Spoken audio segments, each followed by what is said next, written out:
चारों तरफ पुरुष बैठे हैं, तकियाओं पर हाथ टेक करके पैसे उड़ा रहे हैं, और बीच में एक नगर वैश्या नृत्य कर रही है, गा रही है, और सब लोग उस पर वाहवाही कर रहे हैं। कृष्णदास जी ने जब उस माहौल को जाकर के देखा, कृष्णदास जी के नेत्र सजल हो गए। कितना मधुर गला, कितना सुंदर स्वरूप, कितना अच्छा नृत्य, और इसको व्यय किया जा रहा है इन संसारी लोगों को रिझाने में। कृष्णदास जी बोले, ज्ञान देने जाऊंगा तो भगा दिया जाएगा, बिना ज्ञान दिए ही कुछ लीला हो। जैसे उसका नृत्य पूरा हुआ ना, कोई उसको 5 रुपया दे रहा था, कोई उसको 6 रुपया दे रहा था, 10 रुपया, उस समय बड़ी कीमत होती 10 रुपए की, और जो 10 रुपया दे उससे वो बड़ी रीछ के बात करे। कृष्णदास जी बोले, तो इससे बात करनी है तो पैसा ज्यादा देना पड़ेगा। कृष्णदास जी उसके पास गए, 100 रुपया दिया। जैसे ही 100 रुपया मिले, वेश्या बोली, कौन हो भैया, कहां से आए हो? मैंने अपने जीवन में पहली बार 100 रुपया देखे। आज तक नृत्य करते करते मैंने इतना रुपया नहीं कमाया जितना एक बार में एक व्यक्ति ने दे दिया। कृष्णदास जी बोले, ये तो एडवांस है, पूरा पेमेंट तो आपका तब होगा जब आप हमारे साथ चलोगी और हमारे सेठ जी को रिझाओगी। वैश्या बोली, तुम्हारे सेठ जी बहुत पैसे वाले लगते हैं। बोले, हाँ, 84 कोस के राजा हैं ब्रज के। अच्छा, क्या नाम है उनका? बोले, गिरधर, गिरधर सेठ हैं हमारे। चलो, मैं चाहता हूं तुम नृत्य और गायन उनके सामने करो।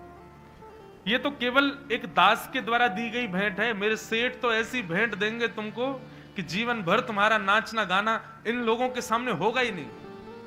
सब मिल जाएगा तुमको, जो चाहोगी वो प्राप्त हो जाएगा, बस वो रीझ जाएं, ऐसा नाचना, ऐसा गाना कि बस हमारे सेठ तुमसे प्रसन्न हो जाएं। वैश्या बोली, वचन ले लो मेरा, ऐसा गाऊंगी, ऐसा नाचूंगी, तुम्हारा सेठ मोहित हो जाएगा मेरे ऊपर। कृष्णदास जी बोले, हाँ यही चाहिए, बस चलो। देखो, एक जीव का उद्धार करने के लिए भक्त ने कैसी बुद्धि लगाई। कृष्णदास जी लेकर के उस वैश्या को गोवर्धन पहुंचे। अपना श्रृंगार कर रही है, अपना रूप निहार रही है, बार बार अपने वस्त्र ठीक कर रही है, बार बार अपने कंठ को गर्म पानी पी पी करके साफ कर रही है कि कहीं कोई चूक ना हो जाए मुझसे।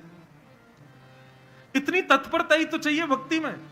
बस अंतर यह था कि वो कोई सेठ सोच करके कर रही है, हम किसी अन्य व्यक्ति के रीझे इस भाव से करें, उसकी जगह राधारमण जी रीझे इस भाव से उतनी तत्परता रखें, क्यों ना रीझेंगे नाथ।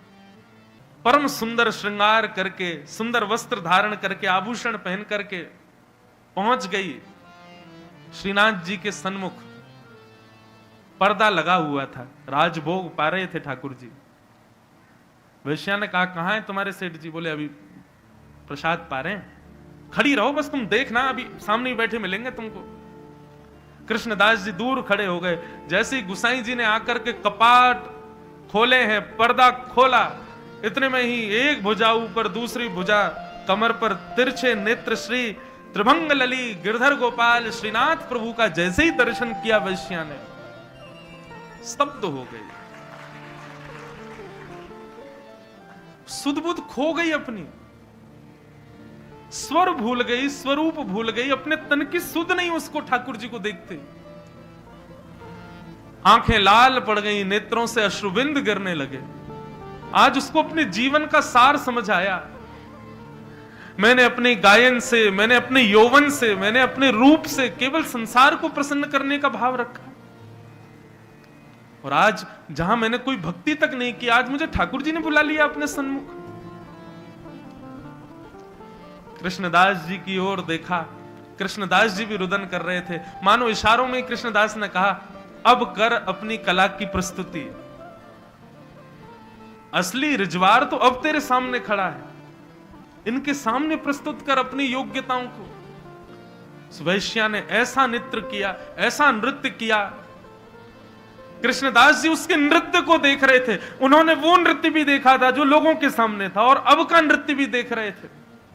कृष्णदास जी ने पहले तो वैश्या को देखा, वो नाच रही थी, तो झांक करके कृष्णदास जी ने जब ठाकुर जी को देखा ना, तो क्या पाया? श्रीनाथ जी के चेहरे पर अद्भुत प्रसन्नता, 2 दतुइयां दिख रही हैं, और ठाकुर जी नीची नजर की जगह ऊपर करके उसको देख रहे हैं।